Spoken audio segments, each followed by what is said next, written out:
নমস্কার, welcome to season রান্নাঘর। আজকে আমি একটা রেসিপি বানাবো যেটা অনেকের খুব ভালো লাগে, আবার অনেকে একদমই লাগে না। সেটা হলো কচুর টক। কচু দিয়ে আমরা দিয়ে একটা টক বানাবো সর্ষে বাটা দিয়ে। এই টকটা খেতে খুব ভালো লাগে, আমাদের বাড়িতে সবাই খুব পছন্দ করে।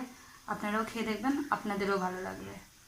আমি এই কচুর টক বানাতে কি কি ব্যবহার করছি চলুন দেখে নিই। নিয়েছি কচু কটাকে আমি ছাড়িয়ে কেটে নিয়েছি। আর এই আমাদের আমড়া, বাড়ির গাছেরই আমড়া, এই আমড়াটাকে আমি ছাড়িয়ে নেব। আর তারপরে মশলা কটা পরে দেখাচ্ছি, আগে আমি আমড়া কটা ছাড়িয়ে নিই। আমরা খোসা কটা ছাড়িয়ে নেবো শুধু। এভাবে আমি প্রত্যেকটা আমড়ারই খোসা ছাড়িয়ে নেবো। এই টক খুব ভালো লাগে। তাহলে আমার কচু আমড়া ছাড়ানো হয়ে গেছে। এরপরে বাকি মশলাগুলো আমি মশলা নিয়েছি, 1/2 চামচ সর্ষে, 1/2 চামচ জিরে, একটা শুকনো লঙ্কা। এবার এই তিনটাকে আমি একসাথেই বেটে নেবো। মশলাটা আমি বেটে নিই।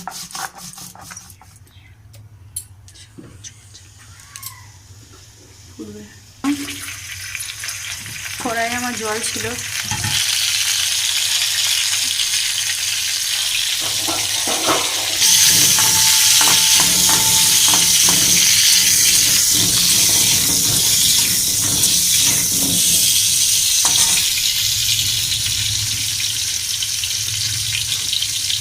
যেহেতু টক হচ্ছে সেটা নুনের পরিমাণ বেশি লাগবে।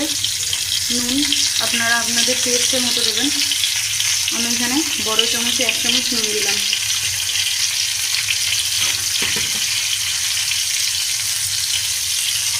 হলুদও দেবো 1 চামচ।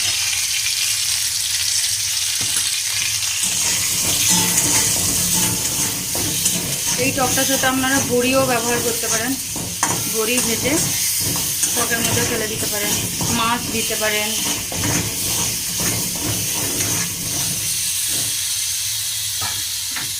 আমার আমড়া ভাজা হয়ে গেছে, এবার দেবো কচু। এটা খুব বেশি নাড়তে হয় না। এবার দেবো সর্ষে, জিরে আর লঙ্কা বাটাটা।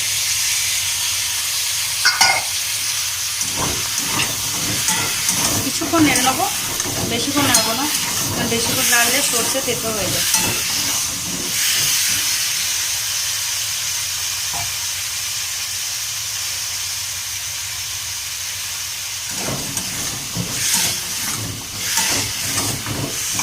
এটা খুব ইজিলি রান্না হয়।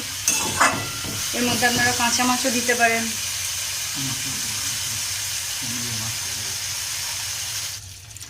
টকে সবাই একটু ঝোল পছন্দ করে, তাই একটু জলটা বেশি দিলাম।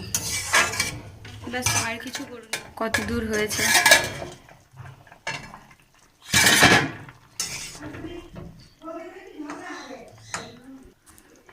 দেখি, সেদ্ধ হয়েছে কিনা। কচু সেদ্ধ হয়ে গেছে, এবার নামিয়ে নেব।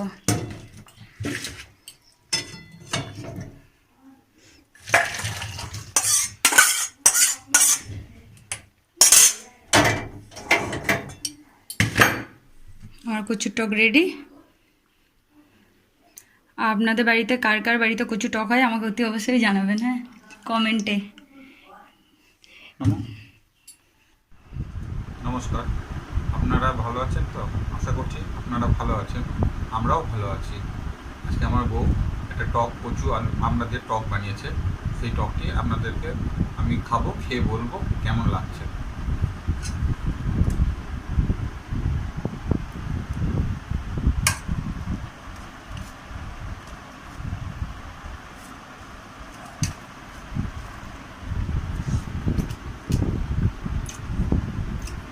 কচু টকটা খেতে ভালো হয়েছে, নুন ঝাল টক হয়ে সবটাই ভালো হয়েছে। যাই হোক, এই টকটা আপনারা বাড়িতে বানাবেন, বানিয়ে দেখবেন এবং খাবেন, সাথে খেয়ে দিয়ে বলবেন আমাকে যে কেমন হয়েছে। কমেন্ট বক্সে লিখে জানাবেন, লাইক শেয়ার সব করবেন। নমস্কার।